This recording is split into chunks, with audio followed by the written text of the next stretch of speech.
نحمد ونصلي على رسوله الكريم اما بعد فاعوذ باللہ من الشیطان الرجیم بسم اللہ الرحمن الرحیم. آیت نمبر 42. وَلَقَدْ أَرْسَلْنَا إِلَىٰ أُمَمٍ مِّن قَبْلِكَ فَأَخَذْنَاهُم بِالْبَأْسَاءِ وَالضَّرَّاءِ لَعَلَّهُمْ يَتَضَرَّعُونَ. اور ہم نے بھیجا ہے بہت سی امتوں کی طرف آپ صلی اللہ علیہ وسلم سے قبل رسولوں کو، پھر ہم نے پکڑا انہیں سختیوں اور تکلیفوں سے، شاید کہ وہ عاجزی کریں. اب اس آیت کا آغاز ہو رہا ہے وَلَقَدْ. تو یہاں جو واو ہے وہ تاکید کے لیے ہے، پھر لام وہ بھی تاکید کے لیے، اور قد تاکید کے لیے، یعنی یہاں پہ 3 تاکید ہیں. اور یہ سورت جیسے آپ کو معلوم ہے کہ ہجرت سے 1 سال پہلے نازل ہوئی تھی اور مکے کے آخری دور میں نازل ہوئی، اور اس میں مشرکین پر حجت تمام کی جا رہی ہے، یعنی وارننگ کے ساتھ آخری دفعہ سمجھایا جا رہا ہے کہ دیکھو اب مان جاؤ اور مخالفت بند کر دو، اور ان کو توحید کے مختلف دلائل دے کر ایک اللہ کی طرف بلایا جا رہا ہے. اور ان پہ بڑے بڑے عذاب اللہ تعالیٰ جب دیتا ہے کسی قوم پر تو پہلے چھوٹے چھوٹے عذاب دیتا ہے، جیسے بھوک اور بیماری، اس طرح کے عذاب، تاکہ وہ لوگ جاگ جائیں اور اللہ کی طرف رجوع کریں، وہ اللہ کی طرف پلٹیں، توبہ کریں، ان کے ساری کے ساتھ جھکیں، دل سے جھکنا اور رسول کی بات مان لیں. یعنی جو شخص حق پر نہیں آتا اللہ تعالیٰ اس کو فوراً نہیں پکڑتا. اللہ تعالیٰ کی رحمت ہے کہ وہ اپنے بندے کو ڈھیل دیتا ہے، کبھی اس کو مالی نقصان، کبھی جسمانی نقصان وغیرہ دے کے اس کو جھٹکے دیتا ہے. یعنی جو قومیں اللہ تعالیٰ کو بھول جاتی ہیں اللہ تعالیٰ ان کو جگاتا ہے اور طرح طرح کے نقصان دیتا ہے. جیسے قوم فرعون جو تھا اس پر طوفان آیا تھا، ٹڈیوں کا، جوؤں کا، خون وغیرہ، اس طرح کے بعد ایک کے بعد ایک ان پر طوفان عذاب آئے تھے. اور جب مصیبت آتی تو موسیٰ علیہ السلام سے کہتے کہ اپنے رب سے بولو کہ دعا کریں تو ہم سب مان جائیں گے، لیکن جیسے ہی عذاب ہٹتا تو وہ پھر اسی ڈگر پر آ جاتے. پھر آخر اللہ تعالیٰ نے انہیں غرق کر دیا. یہاں پہ نبی صلی اللہ علیہ وسلم کو تسلی دی جا رہی ہے کہ تم سے پہلے بھی ہم نے رسول مختلف امتوں پر بھیجے ہیں، لیکن ان قوموں نے ان کو جھٹلا دیا. تو یہاں یہی بتایا جا رہا ہے کہ اگر قوم خواب غفلت سے نہیں جاگتی ہے تو پھر اللہ تعالیٰ کی طرف سے چھوٹے چھوٹے عذاب آتے ہیں، اور اس کے باوجود بھی اگر قوم نہیں سنبھلتی ہے اور ایمان نہیں لاتی ہے رسولوں پر تو پھر اللہ تعالیٰ اس کی رسی کو اور ڈھیلی کر دیتے ہیں تاکہ چند دن اور مہلت ان کو ملے اور خوب منمانیاں کریں. پھر اچانک اللہ کا عذاب ان کو آ پکڑتا ہے، اور جس سے اس قوم یہ جو عذاب ہے وہ پھر قوم کو نیست و نابود کر دیتا ہے. اسی لیے ان کو تھوڑی سختیاں، تکلیفیں یہ سب دی جاتی ہیں کہ ان میں عاجزی پیدا ہو اور وہ ہدایت کی طرف آئیں. لیکن وہ جب یہ نہیں مانتے تو پھر اللہ تعالیٰ جو ہے وہ مہلت ختم کر دیتا ہے اور اس قوم کو نیست و نابود کر دیتا ہے. بسم اللہ الرحمن الرحیم. آیت نمبر 43. فَلَوْلَا إِذْ جَاءَهُمْ بَأْسُنَا تَضَرَّعُوا وَلَكِنْ قَسَتْ قُلُوبُهُمْ وَزَيَّنَ لَهُمُ الشَّيْطَانُ مَا كَانُوا يَعْمَلُونَ. تو کیوں نہ ایسا ہوا کہ جب ہماری طرف سے کوئی سختی آئی ان پر تو وہ گڑ گڑاتے، لیکن ان کے دل تو سخت ہو چکے تھے، اور شیطان نے مزین کیے رکھا تھا ان کے لیے ان کے اعمال جو وہ کرتے تھے. اللہم لا تجعلنا منہم. یہاں پر ہے کہ اللہ تعالیٰ ان سے سوال کر رہے ہیں کہ جب اللہ نے ان پر عذاب بھیجا تو انہوں نے عاجزی کیوں نہ اختیار کی، اور وہ جھک کیوں نہیں گئے، اللہ سے رجوع کیوں نہیں کیا انہوں نے، کیونکہ ان کے دل سخت ہو گئے تھے. یعنی کسی بھی مصیبت کی خوبصورت تعویل کر لینا دل کو سخت کر دیتا ہے، اور شیطان کے سارے کام جو ہے وہ پھر خوبصورت بنا دیے جاتے ہیں. جو بھی کام ہوتے ہیں یعنی شرک، گناہ، سارے کام ان کو خوبصورت لگنے لگتے ہیں، بجائے اس کے کہ مصیبت کے وقت تو اللہ کو رجوع کرتے، بلکہ ان کے دل جو ہیں وہ سخت ہو گئے اور وہ شیطان کے بہلانے میں آ گئے، شیطان کی باتوں میں آ گئے، اور اپنے کام اپنے اعمال پر وہ بہت اترانے لگے کہ ہم تو بہت ترقی یافتہ لوگ ہیں، ہم بہت سمجھدار لوگ ہیں اور ہم بہت ہی پہنچے ہوئے لوگ ہیں۔ اسی طرح اللہ تعالیٰ نے سورہ البقرہ میں بنی اسرائیل کے بارے میں بتایا، آیت نمبر 74 میں، اس کے بعد پھر تمہارے دل سخت ہو گئے، گویا پتھر ہیں یا ان سے بھی زیادہ سخت، اور پتھر تو بعض ایسے ہوتے ہیں کہ ان میں سے چشمے پھوٹ پڑتے ہیں، اور بعض ایسے ہوتے ہیں کہ پھٹ جاتے ہیں اور ان میں سے پانی نکلنے لگتا ہے، اور بعض ایسے ہوتے ہیں کہ اللہ کے ڈر سے گر پڑتے ہیں، اور اللہ تمہارے عملوں سے بے خبر نہیں ہے۔ یعنی جب بندوں کو ان کے غلط کام اچھے لگنے لگتے ہیں تو پھر ان کی شامت آتی ہے۔ اب انسان کے اندر دو طرح کی کیفیات ہوتی ہیں۔ ایک کیفیت تو یہ ہوتی ہے کہ انسان جب غلطی کرتا ہے تو اس کا جو ضمیر ہے اس کو ملامت کرتا ہے، اس کو برائی لگتی ہے، اس پر نادم بھی ہوتا ہے، لیکن اس جو برائی اس کو چھوڑ نہیں سکتا۔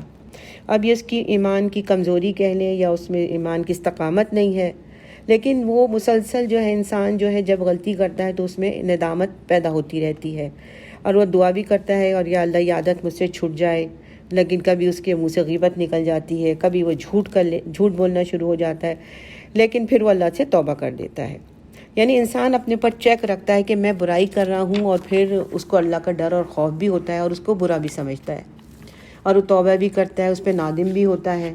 تو پھر یہ سب دیکھ کے اللہ تعالیٰ، اس کی دل کی کیفیت دیکھ کے اللہ تعالیٰ اس کو ہدایت بھی دے دیتا ہے۔ لیکن ایک دوسرا شخص وہ ہوتا ہے جو گناہ کرتا ہے، غلط کام کرتا ہے، اور اس پر وہ نادم نہیں ہوتا بلکہ غلط تعویلیں کر لیتا ہے، اس کے غلط جواز کوئی نہ کوئی غلط وجہ بتا لیتا ہے، تو اس کو جو برائیاں ہیں اس کو اچھی لگتی ہیں اور اس کو برائیاں خوبصورت نظر آنے لگتی ہیں۔ اگر ایسا ہوتا ہے تو پھر ایسے شخص کی بدقسمتی کا کوئی ٹھکانہ نہیں ہے، نہ وہ توبہ کرتا ہے، اور نہ ہی پھر اگر وہ توبہ نہیں کرے گا اور اللہ کی طرف نہیں پلٹے گا تو پھر اللہ کے عذاب سے اس کو کوئی نہیں بچا سکتا، اور اس کو اللہ کے عذاب کا ڈر بھی نہیں لگتا، کیونکہ اس کا دل جو ہے وہ سخت ہو گیا غلطیوں کی وجہ سے۔ کیونکہ جو غلطیاں برائیاں جو ہیں وہ جو ہے دل کو سخت کر دیتی ہیں۔ جیسے کہ حدیث میں ہے کہ جو برائی کو دیکھے اس کو ہاتھ سے روکے، اگر اس کی طاقت نہیں ہے تو زبان سے روکے، نہیں تو دل سے اس کو برا مانے۔ اگر کوئی دل سے برا نہیں مانتا تو پھر رائے کے برابر بھی اس کے اندر ایمان نہیں ہے۔ تو ہم سب کو اپنے ایمان کا موازنہ کرنا ہے کہ برائیوں کو دیکھ کے ہمارا کیا ری ایکشن ہوتا ہے۔ خیر، ہر برائی جو ہے انسان کو سخت بنا دیتی ہے۔ اگر وہ توبہ کرتا ہے، نادم ہو جاتا ہے، تو وہ جو ایک سیاہ نقطہ دل پہ پڑتا ہے جس کو رانا قلوبہم کہتے ہیں، وہ جو ہے ہٹ جاتا ہے، نہیں تو وہ نقطہ بڑھتے بڑھتے دل جو ہے وہ سخت اور سیاہ ہو جاتا ہے۔ جب یہ سخت ہو جاتا ہے تو شیطان اس کے دل پہ پورا قابو پا لیتا ہے، پھر انسان کو اپنی غلطیاں اور برائیاں بہت اچھی لگنے لگتی ہیں، پھر وہ فراڈ بھی کرتا ہے، دھوکہ بھی دیتا ہے، فریب بھی دیتا ہے، اور اس کو اسمارٹنیس کہتا ہے کہ یہ تو اسمارٹنیس ہے۔ اچھا، ہر جو غلط کام ہے اس کی وہ خوبصورت تعویلیں بتا دیتا ہے، اگر نماز نہیں پڑھتا تو اس کی بھی کوئی تعویل ہے، اور شیطان اس کی برائی کو اتنا خوبصورت بنا دیتا ہے کہ انسان خود اس پر اشش کرتا ہے، اس کے فریب میں کھو جاتا ہے۔ لیکن ان سب تعویلوں سے تو کوئی انسان اللہ تعالیٰ کو راضی نہیں کر سکتا، اللہ تعالیٰ اس طرح راضی نہیں ہوتے، ٹھیک ہے نا۔ بعض دفعہ ایسا بھی ہے کہ انسان کا جو دل نرم ہوتا ہے، کسی وجہ سے یہ انسان بہت نمازیں پڑھنے سب، اور لیکن ان کا دل نرم ہے، لیکن دل نرم ہونے کے بعد بھی انسان کے دل جو ہے وہ سخت ہو جاتے ہیں۔ تو اس لیے ہمیشہ اللہ سے ہمیں ڈرتے رہنا چاہیے اور جائزہ لیتے رہنا چاہیے، اور اللہ کے جو ہیں احکامات، نماز، روزہ، زکوٰۃ، ہمیں اس کی پریکٹس کرتے رہنا چاہیے، اور جب یہ لگے کہ نماز میں دل نہیں لگ رہا ہے، دعا میں خشوع نہیں ہو رہا ہے، تو پھر اپنے آپ کو ہمیں ٹٹولنا چاہیے کہ وجہ کیا ہے، ٹھیک ہے نا۔ اس کا علاج ڈھونڈنا چاہیے، اور اس کے لیے دعائیں بھی مانگنی چاہیے، اور اس کا علاج یہ ہے کہ دل کو نرم کرنے والی چیزیں کیا ہیں یہ ہمیں دیکھنا چاہیے۔ اس کے لیے ہمیں زیادہ سے زیادہ موت کو یاد کرنا چاہیے، موت جو ہے وہ دلوں کو نرم کر دیتی ہے۔ پھر ہاسپٹلز وغیرہ میں جا کے بیماروں کو دیکھنا چاہیے، یتیم خانے جائیں، پھر اولڈ ہوم جا کے دیکھ سکتے ہیں، جہاں جا کے دل نرم ہو، ٹھیک ہے نا۔ تو یہی وجہ ہوتی ہے بعض دفعہ نماز پڑھ کے بھی سکون نہیں ملتا، قرآن پڑھ کے بھی دل نرم نہیں ہوتے، تو پھر اس کے لیے ہے کہ اس کے لیے دعائیں بھی ہیں انشاءاللہ، ہم اس کے بعد دعا بھی پڑھیں گے، کون سی دعا ہے وہ پڑھیں گے. تو یہ سب ہمیں کرنا چاہیے. اس کے 4 چیزیں ہیں جو دل کو نرم کرتی ہیں. نمبر 1 قرآن پاک کی تلاوت. قرآن پاک کی تلاوت کی جائے، اس کا میننگ سمجھا جائے تو دل نرم کرتا ہے. پھر ذکر کی کثرت کی جائے، اذکار پڑھنے چاہیے صبح شام کے جو اذکار ہیں. اس کے علاوہ اور ہر وقت ذکر کرتے رہنا چاہیے. زبان جو ہے ذکر میں تر رہے گی تو دل جو ہے وہ نرم رہتا ہے. پھر نیک لوگوں کی دوستی ہونی چاہیے، اچھی صحبت ہونی چاہیے. پھر 4 نمبر اپنے سے کمتر لوگوں کو دیکھنا چاہیے، جو اب طاقت میں کم ہیں، صحت میں کم ہیں، مالی اعتبار سے کم ہیں، ان لوگوں کے پاس جانا چاہیے، ان کے پاس بیٹھنا چاہیے، ان کو دیکھنا چاہیے. تو پھر یہ سب چیزیں جو ہیں وہ دل کو نرم کرتی ہیں. تو دعا ہے ربنا لا تزغ قلوبنا بعد اذ ہدیتنا. ٹھیک ہے، آمین یا رب العالمین.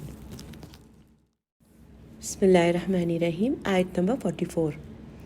فلما نسوا ما ذکروا به فتحنا علیہم ابواب کل شیء. پھر جب انہوں نے بھلا دیا اس نصیحت کو جو ان کو کی گئی تھی تو ہم نے ان پر دروازے کھول دی ہر چیز کے، کہ اب کھاؤ پیو عیش کرو، اب دنیا میں ہر قسم کی نعمتیں تمہیں ملیں گی، تاکہ اس دنیا میں جو تمہارا نصیب ہے تم اس سے خوب فائدہ اٹھا لو. حتی اذا فرحوا بما اوتوا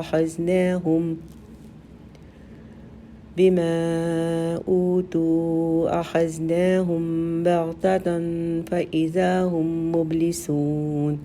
یہاں تک کہ جب وہ اترانے لگے اور ان چیزوں پہ جو انہیں مل گئی تھی اچانک ہم نے انہیں پکڑ لیا اور پھر وہ مایوس ہو کے رہ گئے.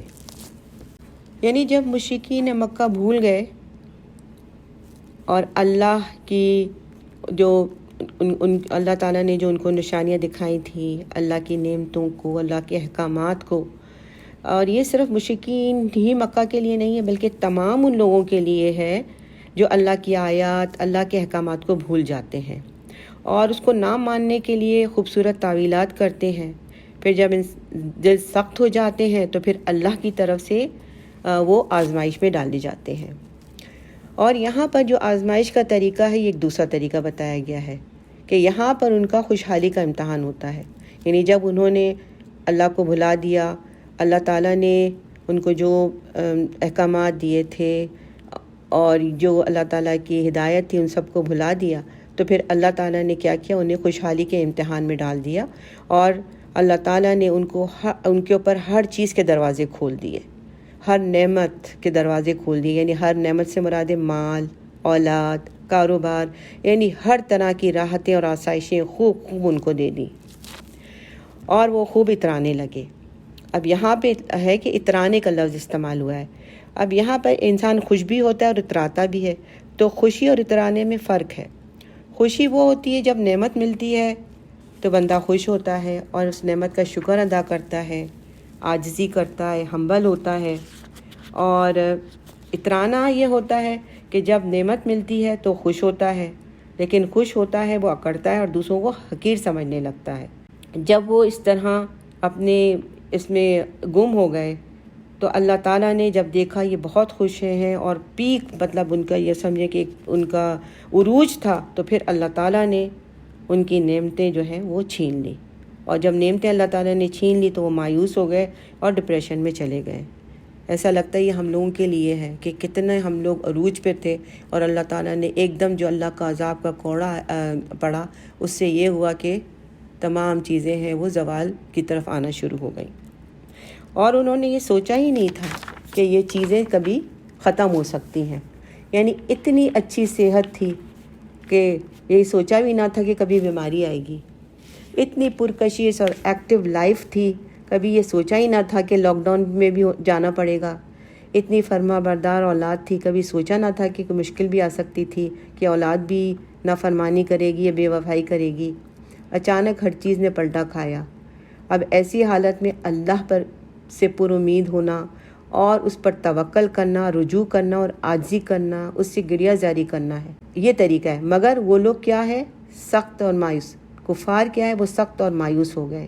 یعنی ہر بھلائی سے نا امید ہو گئے۔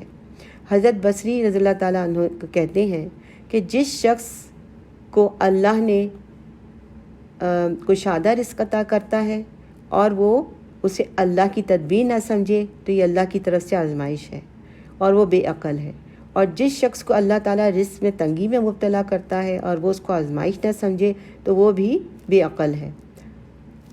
اور پھر اس کے بعد یہ والی آیت جو آیت نمبر 44 ہم پڑھ رہے ہیں، اس کی انہوں نے تلاوت کی، یعنی نعمتوں کا ہونا بھی آزمائش ہے اور ان کا نہ ہونا بھی آزمائش ہے، صحت بھی امتحان ہے اور بیماری بھی امتحان ہے۔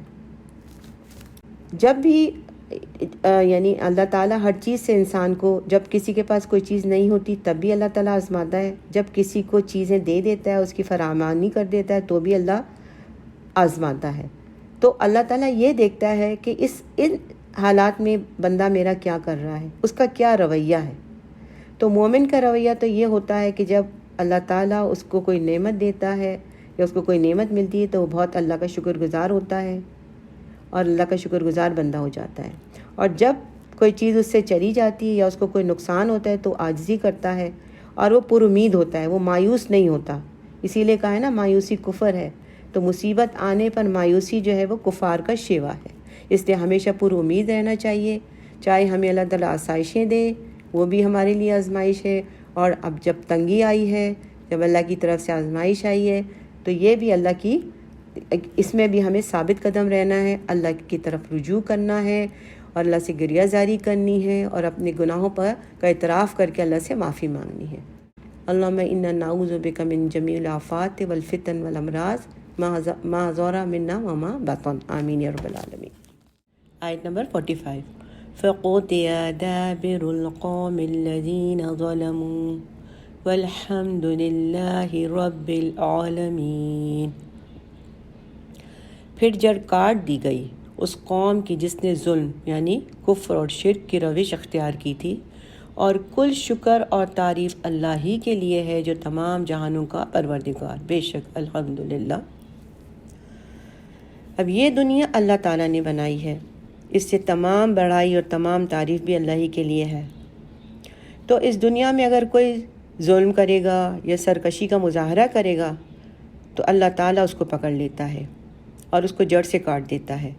فوراً یہ کام نہیں ہوتا، لیکن کچھ عرصے کے لیے اللہ تعالیٰ اس کو مختلف آزمائشوں میں ڈالتا ہے، جیسے خوشحالی کی آزمائش ہے، خوشحالی کا امتحان، یا تنگی میں آزماتا ہے اس کو۔ پھر بھی وہ نہیں سنبھلتی وہ قوم تو پھر اس کا صفایہ کر دیا جاتا ہے۔ تو کتنی ہی قومیں دنیا میں آئیں اور گئیں، کوئی دنیا میں باقی نہیں رہا، نہ رہے گا۔ یہاں پر اللہ کی تعریف ہو رہی ہے کہ اس نے ظالم قوم کی جڑ کاٹ دی، کیونکہ اگر اللہ تعالیٰ ظالموں کو زمین میں پھلنے اور پھولنے دے تو زمین پر ظالموں کا ہی حکومت ہو جائے اور ہر جگہ سرکش اور ظالم ہی جابر رولر رہیں، ان کی حکمرانی رہے۔ تو اللہ تعالیٰ نے ہر ایک کی حدود مقرر کی ہوئی ہے، ہر ایک کو اس کے لیمٹس میں، اس کے دائرہ حد میں رہنا ہے۔ اگر وہ لمٹ کراس کر جاتا ہے تو پھر اللہ کی پکڑ آ جاتی ہے۔ اللہ نے عدل کا نظام قائم کر رکھا ہے، نہ کوئی بھی قوم کتنی بھی ترقی کر لے اور کتنے بھی عروج پہ چلی جائے لیکن ایک خاص حد سے آگے نہیں جا سکتی۔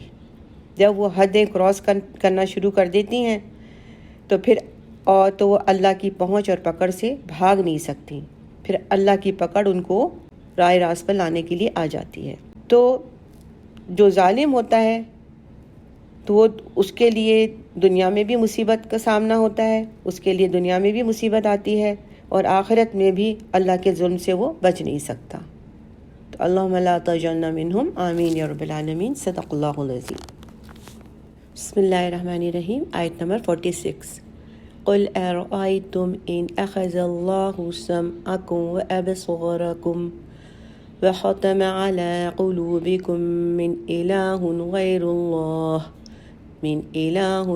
اللہ یأتیکم بہ۔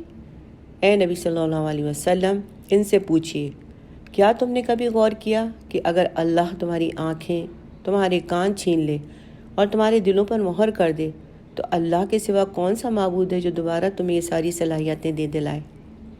انظر کیف نصرف الآیات ثم ہم یصدفون۔ دیکھیے ہم کس طرح ان کے لیے اپنی آیات مختلف پہلوؤں سے پیش کرتے ہیں، پھر بھی وہ کنارہ کشی کرتے ہیں.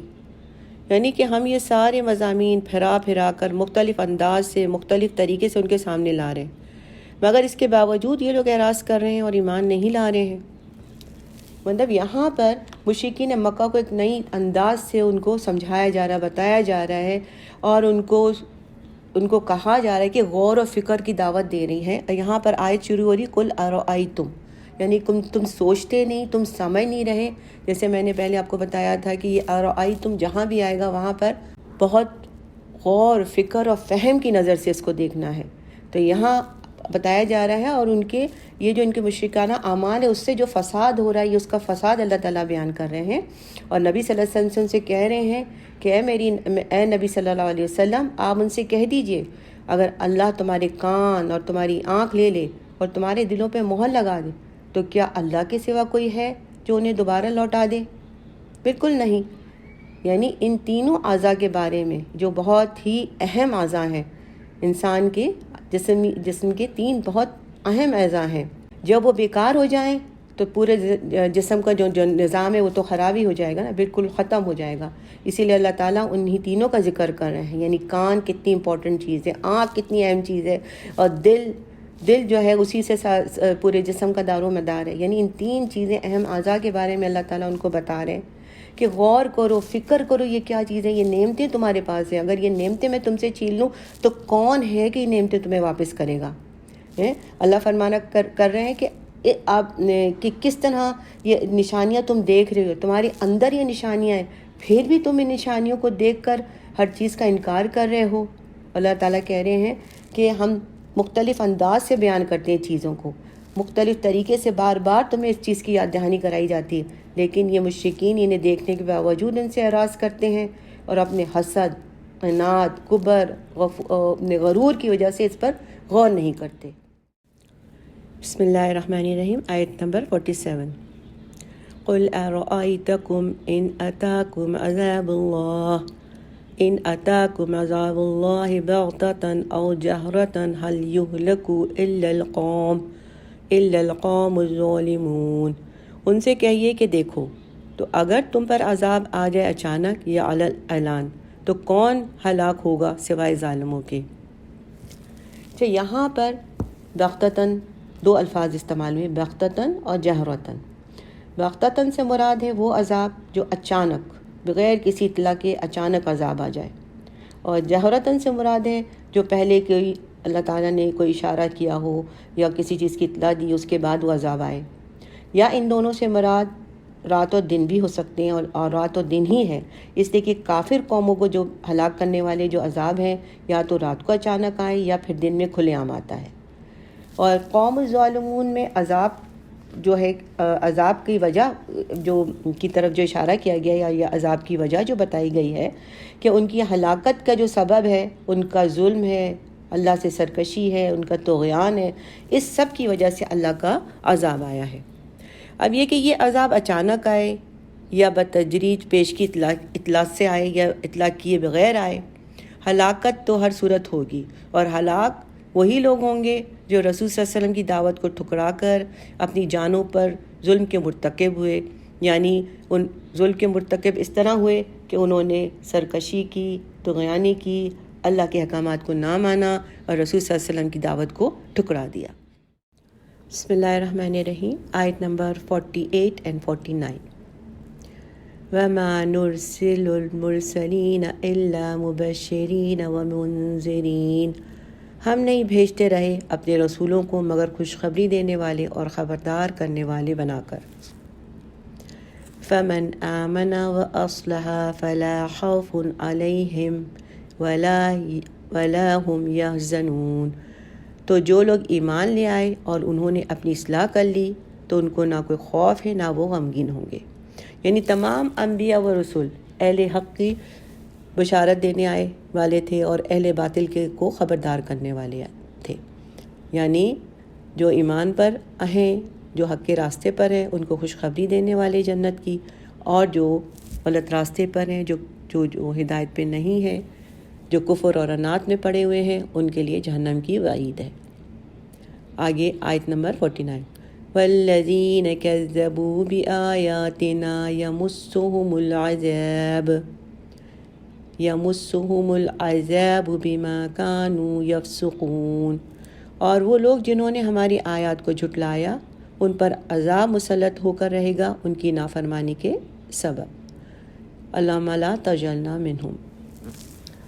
اچھا، یہاں پر یہ ہے کہ انبیاء اور رسول کی ذمہ داری یہ ہے کہ وہ اللہ کی طرف لوگوں کو بلائیں، جنت کی خوشخبری دیں اور جہنم سے ڈرائیں۔ ان کی ذمہ داری یہ نہیں ہے کہ کافروں کی خواہش پر، ان کی ضد اور عناد پر، ان کی منشا کے مطابق اللہ کی نشانیاں بھیجنے کی دعا کرتے رہیں۔ تو جو شخص انبیاء اور رسول کی اتباع کرتے ہوئے ایمان لائے، ان کے بتائے ہوئے راستے پہ چلے، عمل صالح کرے، تو اس کا ٹھکانہ جنت ہے، اور نہ انہیں ماضی کا کوئی غم ہوگا اور نہ کوئی مستقبل کا خوف ہوگا، یعنی انہیں جنت کی بشارت ہے۔ قیامت کے روز وہ خوش ہوں گے۔ اور جو اللہ تعالیٰ کی آیتوں کی تکذیب کرے گا، جو اللہ تعالیٰ کی آیتوں کو جھٹلائے گا، ان کو نہ مانے گا، ان کا ٹھکانہ جہنم ہوگا، اور یہ اللہ سے ان کی سرکشی کا انجام ہے، یعنی ان کی سرکشی کی وجہ سے ان کا انجام جو ہے وہ جہنم ہے۔ بسم اللہ الرحمن الرحیم، آیت نمبر 50 قل لا اقول لكم عندي خزائن الله ولا اعلم الغیب ولا اقول لكم انی ملک۔ اے نبی صلی اللہ علیہ وسلم، ان سے کہہ دیجئے کہ میں تم سے یہ نہیں کہتا کہ میرے اختیار میں ہے اللہ کے خزانے، اور نہ میں نے دعویٰ کیا ہے کہ مجھے غیب کا علم ہے، اور نہ میں نے کبھی یہ کہا ہے کہ میں فرشتہ ہوں۔ یعنی تم لوگ مجھ سے معجزات کا مطالبہ کرتے ہو، غیب کے احوال پوچھتے ہو، لیکن کسی شخص سے مطالبہ کرنا چاہیے تو اس کے دعوے کے مطابق کرنا چاہیے نا۔ میں نے تو کبھی دعویٰ نہیں کیا کہ میں غیب کو جانتا ہوں اور الوہیت میں میرا حصہ ہے، نعوذ باللہ اللہ کی اس میں میرا حصہ ہے۔ میرا دعویٰ تو یہ ہے کہ میں اللہ کا بندہ ہوں، بشر ہوں، اور مجھ پر وحی آتی ہے، اور مجھے جو کام دیا گیا ہے وہ یہ کہ تمہیں خبردار کروں، اور وہ میں کام کر رہا ہوں۔ ان اتبع الا ما یوحی الی، میں تو بس اتباع کر رہا ہوں اس شے کا جو میری طرف وحی کی جاتی ہے۔ قل هل يستوي الأعمى والبصير افلا تتفکرون، اور کہیے تو کیا اب برابر ہو جائیں گے اندھے اور دیکھنے والے، تو کیا تم غور و فکر سے کام نہیں لیتے؟ اس آیت میں اللہ تعالیٰ فرما رہے ہیں، اللہ تعالیٰ نے نبی صلی اللہ علیہ وسلم سے کہا کہ مشرکین مکہ آپ سے کبھی نشانیاں طلب کرتے ہیں، کبھی اور سوال کرتے ہیں، تو آپ ان سے کہہ دیجئے کہ اللہ نے روزی کے خزانے میرے حوالے نہیں کیے، میں اس میں سے تمہاری خواہشات کے مطابق تمہیں دیتا رہوں، نہ مجھے سونے کے پہاڑ دیے ہیں، نہ میں پہاڑ کو سونے میں تبدیل کر سکتا ہوں، اور نہ غیب کو جانتا ہوں۔ یہ سب چیزیں اللہ تعالیٰ نے مجھے نہیں دی۔ یا قیامت کا نزول کب ہوگا، عذاب وغیرہ، اس وقت تم کو ان سب چیزوں کا وقت بتا دوں، اور نہ میں کوئی فرشتہ ہوں، ٹھیک ہے، اور نہ میں کوئی مختلف قسم کے تم کو کرتموں کا مظاہرہ کر سکوں یا تمہاری خواہشات کے مطابق ہر چیز پیش کر سکوں۔ میں تو صرف اسی وحی کا اتباع کرتا ہوں جو اللہ کی طرف سے مجھ پر نازل ہوئی، یعنی اللہ تعالیٰ کی طرف سے جو مجھے القاء کیا جاتا ہے میں وہی تم کو بتاتا ہوں۔ اس کے بعد اللہ تعالیٰ فرما رہے ہیں کہ نابینا اور بینا، یعنی اندھا اور دیکھنے والا، یعنی اندھا کا مطلب وہ شخص جو گمراہ ہو گیا، اور بینا یعنی دیکھنے والا، ہدایت یافتہ، یعنی گمراہ شخص اور ہدایت یافتہ دونوں برابر نہیں ہو سکتے۔ اس لیے مشرکین مکہ، تم لوگ اللہ کی نشانیوں میں غور کر کے ہدایت اور رشد کی طرف کیوں نہیں آتے ہو؟ کیوں وہ راستہ اختیار نہیں کرتے ہو؟ کیوں گمراہی میں پڑے ہوئے ہو؟ اچھا، اسی طرح اللہ جو حضور صلی اللہ علیہ وسلم نے فرمایا کہ میں وہی کہتا ہوں جو مجھ پہ وحی کی جاتی ہے، یعنی میں وحی کا اتباع کرتا ہوں۔ تو اسی طرح اللہ تعالیٰ نے سورہ نجم میں آیت نمبر 3 اور 4 میں فرمایا ہے کہ میرے رسول اپنی خواہش کے مطابق نہیں بولتے، بلکہ وہی کچھ کہتے ہیں جو بذریعہ وحی ان پر نازل ہوتا ہے۔ اسی طرح سورہ انعام میں آیت نمبر 50 میں فرمایا میں تو صرف وحی کا اتباع کرتا ہوں، اور سورہ نحل کی آیت 44 میں فرمایا تاکہ آپ لوگوں کے سامنے اس وحی کو بیان کر دیں جو آپ پر نازل ہوئی، اور صحیح حدیث میں رسول صلی اللہ علیہ وسلم نے فرمایا، یعنی مجھے قرآن کریم اور اس کی مانند یعنی حدیث دی گئی ہے، یعنی میں اللہ ہی کا کلام تم تک پہنچاتا ہوں، میں اپنی طرف سے کچھ نہیں کہتا۔ اور جو مشرکین مکہ چاہ رہے ہیں کہ میں ان کو مختلف نشانیاں اور دوں، جو ان کی خواہشات ہیں میں پوری نہیں کر سکتا، میں تو اللہ کا بندہ ہوں اور میں اس کے احکامات پر عمل کرتا ہوں جو اللہ تعالیٰ وہ کہتے ہیں۔ تو الحمدللہ یہاں یہ رکوع اختتام پذیر ہوا۔ اللہ تعالیٰ ہم سب کو ہدایت عطا فرمائے۔ بارک اللہ لی ولکم وآخر دعوانا ان الحمد للہ رب العالمین۔ سبحانک اللہم وبحمدک نشہد ان لا الہ الا انت نستغفرک ونتوب الیک۔ آمین یا رب العالمین۔ السلام علیکم ورحمۃ اللہ وبرکاتہ۔